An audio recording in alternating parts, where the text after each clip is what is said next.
Você está ouvindo o ABC Cast, o podcast do ABC. Informação, inovação e conexão com a região metropolitana de São Paulo. ABC Cast, conectando você com informação de qualidade. Fala, pessoal do ABC e toda a região metropolitana de São Paulo. Segundamos e com segunda de carnaval, hein? E aí, ouvinte, está curtindo muito essa folia ou você é do time do sofá? Bom, hoje é dia 16 de fevereiro e tá começando mais um ABC Cast, o podcast oficial do portal ABC do ABC, que te mantém informado sobre tudo o que rolou durante o dia. E eu sou a Suzana Rezende e divido os mix, as bancadas, sempre com ele, João Pedro Melo. Fala, JP! Hello, Su! Olá, pessoal! Um bom final de tarde de carnaval para todo mundo. E como sempre, o nosso programa está repleto de tudo que é relevante para fechar bem o teu dia, muito bem informado.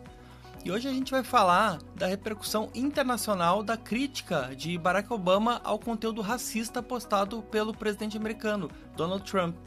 E ainda tem um alerta sobre o impacto dos vídeos curtos no desenvolvimento infantil, além de ações para ampliar a internet em universidades públicas no país. E como informação é o que não falta, a gente também vai falar da operação de carnaval em São Paulo, que recuperou dezenas de celulares furtados. Então ajusta o volume da tua folia aí só um instantinho, que agora a gente coloca tudo que é assunto em dia. Sim, meus amigos, o ABC Cast já está começando.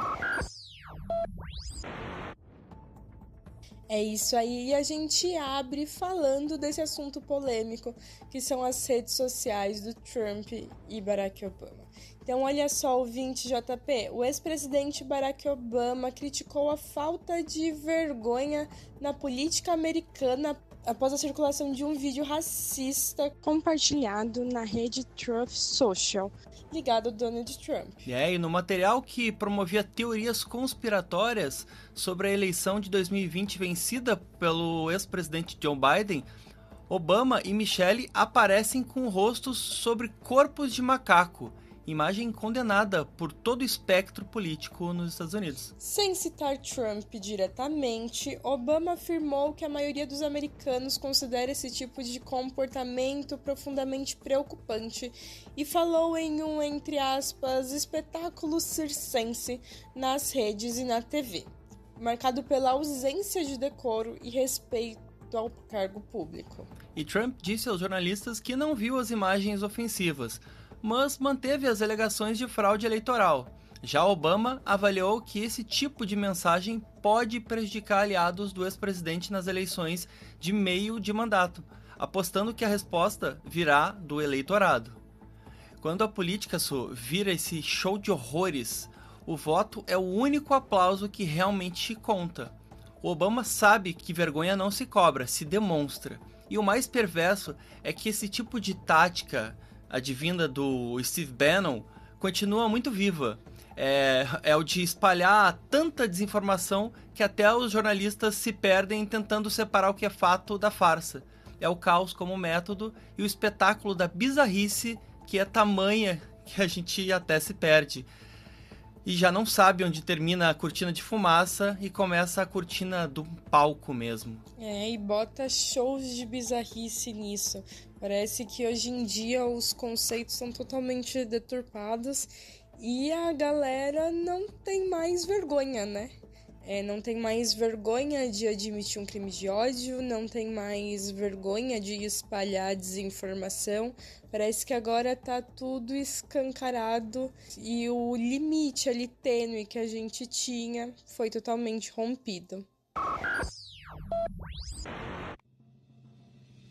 Agora vamos para o nosso giro de notícias falando sobre celulares recuperados. E olha só que boa notícia, hein, ouvinte? A Polícia Civil e a Polícia Militar do Estado de São Paulo recuperaram mais de 60 celulares furtados aí nos bloquinhos pelo estado, com direito a infiltrados fantasiados de Scooby-Doo e caça-fantasmas no meio da folia. Teve prisão em flagrante, quadrilha desarticulada e até tecnologia cruzando dados para devolver os aparelhos às vítimas. Ou seja, enquanto a galera curtia um bloquinho, a polícia também estava em missão secreta no samba e tudo isso de fantasia. A fundação do ABC entrou no ranking global de Best Employers de 2025 na Time, na 184ª posição entre os 500 melhores de empresas para trabalhar. No recorte de saúde e serviços sociais, ficou em 10º lugar, destacando a gestão focada em pessoas, qualidade de vida e desenvolvimento profissional. Reconhecimento internacional que reforça o papel da instituição como referência no setor. E para fechar o nosso giro, vamos falar da rodoviária no litoral. A nova rodoviária de São Vicente, prometida desde 2024 e agora adiada para junho de 2026, segue com obras lentas e cercada por tapumes na Praça Bernardino de Campos. O projeto de 6 milhões de reais prevê plataformas modernas, base da GCM, a Guarda Civil Municipal, e reurbanização do entorno, mas virou um símbolo de atrasos e frustração no transporte da Baixada Santista. Enquanto isso, o embarque segue improvisado em estruturas provisórias na cidade. E assim a gente encerra o nosso giro de notícias de hoje com economia, serviço público e até fantasia policial no meio do carnaval. Para mais detalhes de alguma dessas histórias que a gente contou aqui, você pode acessar o nosso site oficial, que é o abcdoabc.com.br.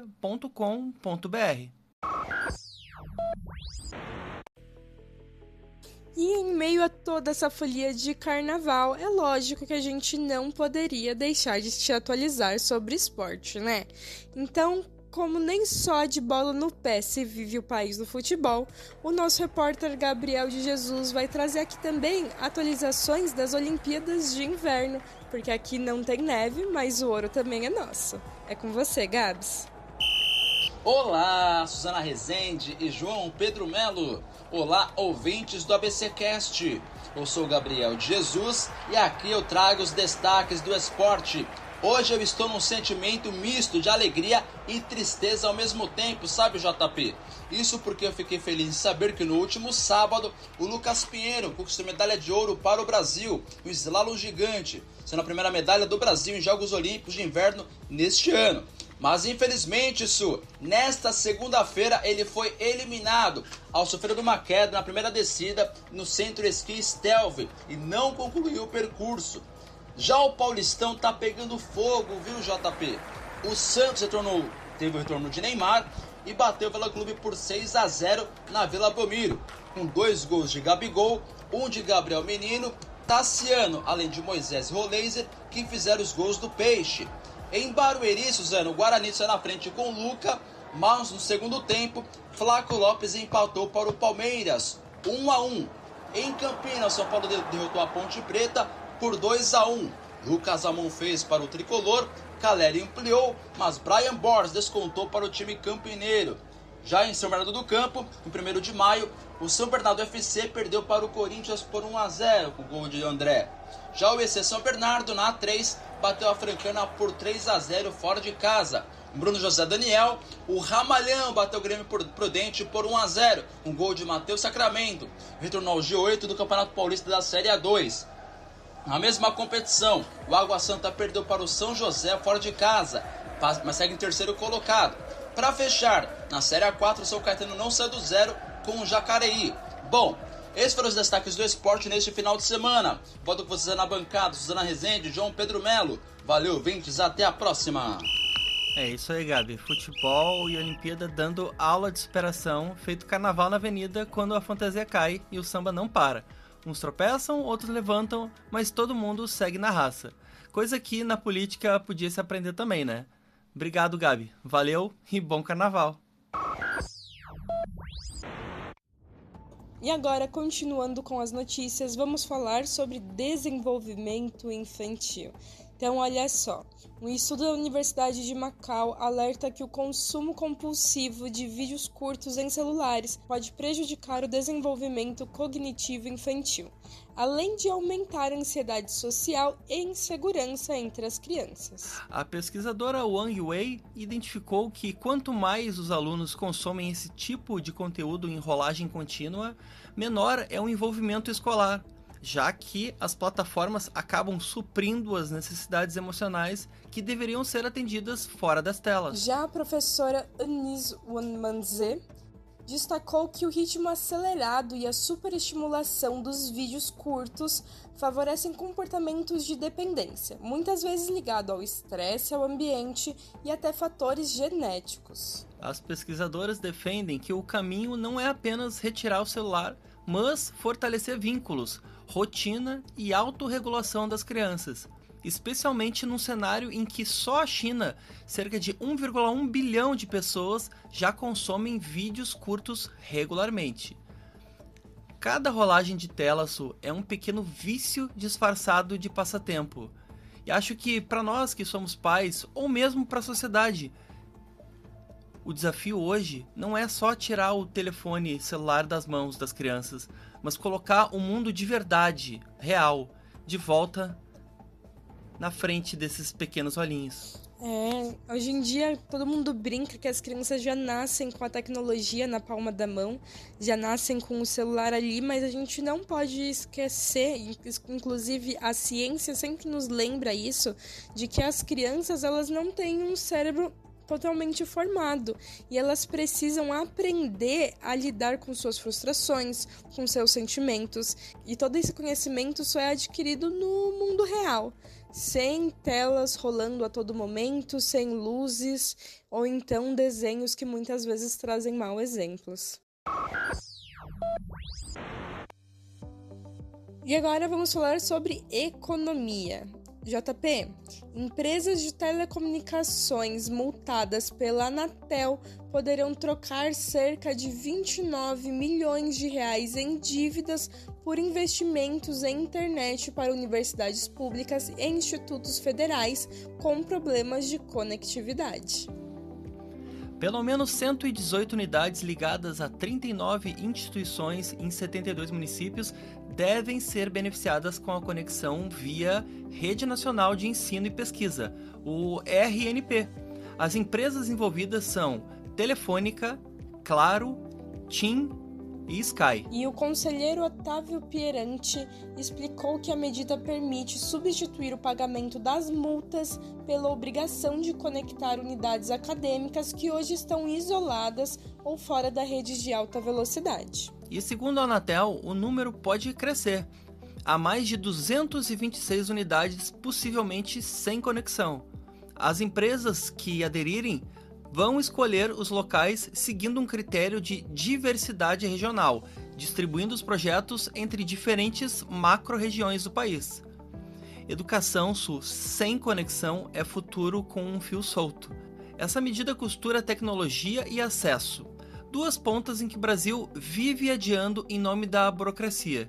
E é simbólico, num país onde a escola ainda disputa espaço com o apagão digital, garantir internet é mais que inclusão, é soberania. Conhecimento não se distribui por decreto, se espalha com rede, com incentivo, com vontade pública e coragem para ligar o que o poder insiste às vezes em deixar desligado. Perfeito, é isso, ainda mais nas faculdades públicas, nos institutos federais, onde muitas vezes essas pessoas podem não ter internet em casa. Você oferecer essa conexão para que elas possam estudar e até mesmo quebrar o ciclo dentro de casa faz toda a diferença. Então, já que muitas vezes as multas não são pagas ou são adiadas, ou até mesmo tem ali aqueles malabarismos fiscais, essa daqui é uma boa solução.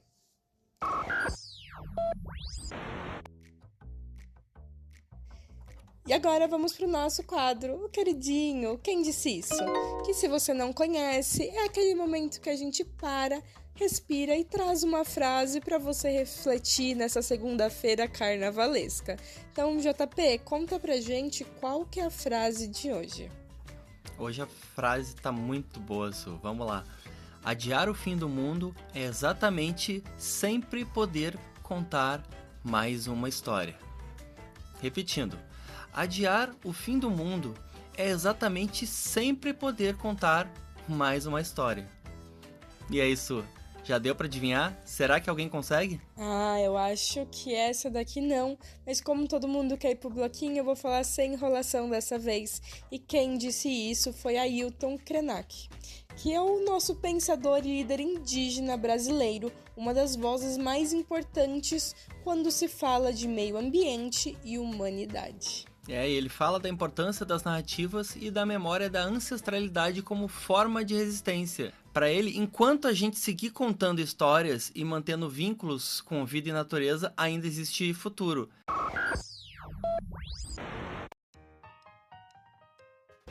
É isso aí. E se você quiser cada vez mais adiar esse fim do mundo e continuar ouvindo histórias que muitas vezes valem a pena ser contadas, pode nos acompanhar de segunda a sexta em todas as plataformas. É YouTube, Deezer, Spotify, Amazon Music, Apple Podcast. Escolha a sua preferida, procure pelo ABCcast e dê o play. Lembrando que amanhã, terça-feira de carnaval, a gente também vai estar aí pulando pelos bloquinhos da vida ou então no nosso sofá. Então a gente se encontra novamente na quarta. E se tu gostou do episódio, conta pra gente o que achou. Vale aquela crítica, elogio, sugestão ou aquela pauta curiosa que você reparou aí pelo bloquinho. A gente tá sempre escutando vocês. Então já aproveita e passa lá no nosso Instagram, que é o ABC do ABC _oficial, porque como sempre, a nossa conversa sempre continua por lá. E é lógico que se você quiser ter a notícia a todo momento na palma da sua mão, até mesmo em meio aos bloquinhos, o nosso site ele não para. Acesse abcdobc.com.br, que lá sempre tem notícias fresquinhas só para você. E antes de encerrar, fica o nosso abraço para você que tá agora pulando o carnaval ou descansando mesmo no sofá. Que bom ter a tua companhia desse lado. Na quarta-feira, sim, a gente tá de volta com café, conversa boa e o mesmo compromisso de sempre. Seguir juntos com firmeza e leveza. Então, tchau, tchau e até a próxima. Tchau, tchau. Esse podcast é uma produção do portal ABC do ABC. Apresentação: Suzana Rezende e João Pedro Melo. Roteiro: Greta Passuldi. Edição: Rodrigo Rodrigues. Direção de conteúdo: Tiago Quirino e direção geral: Alex Faria.